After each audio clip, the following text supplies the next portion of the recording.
Bonjour,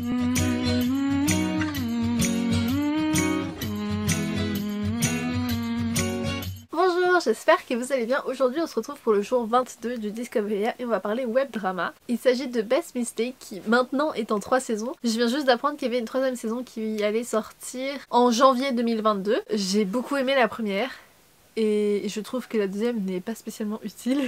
Donc je ne sais pas ce que la 3ème va donner. Mais je pense que je vais quand même la regarder par curiosité parce que c'est rapide de toute façon. Du coup 3 saisons. Donc les 2 premières sont en 16 épisodes. La première fait une dizaine de minutes par épisode alors que la 2ème fait entre 15 et 20. Je crois que le dernier même fait 30 minutes. Et comme je vous disais, j'ai beaucoup aimé la première. La 2ème, c'était pas horrible non plus mais franchement j'aurais pu m'en passer aussi. J'étais assez mitigée. En même temps c'est cool de revoir les personnages, mais vu que j'ai pas eu l'attente, je les ai regardés d'affilée, bah je les avais déjà devant moi avant. Oui, en vrai c'était cool quand même de revoir les personnages, ils sont attachants, ils sont mignons. Pour vous parler du drama, c'est un peu une comédie romantique. Ce sont des lycéens et il y a une fille qui se fait draguer par un garçon qui est assez insistant. Son excuse en fait pour ne pas répondre à ses avances, c'est de dire qu'elle a déjà un copain. Et ce fameux garçon qui est assez embêtant va lui demander des preuves. Donc elle va chercher sur internet des photos. Le sort va vouloir que elle va prendre la photo d'un garçon qui est très populaire dans son lycée même,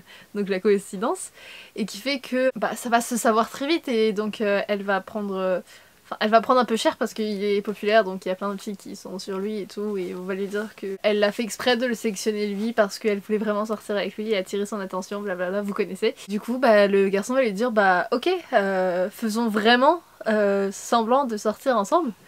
Donc c'est vraiment le trope du fake dating que j'aime beaucoup. Il y a tout un passage de ennemi entre guillemets à je t'apprécie bien à oh on est des amis quand même et à oh on est un petit peu plus des amis quand même, etc.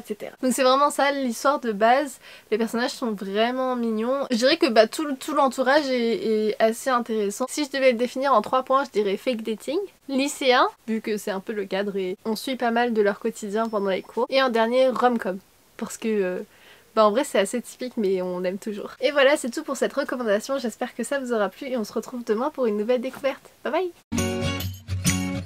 The time of the year now, you got people falling in love.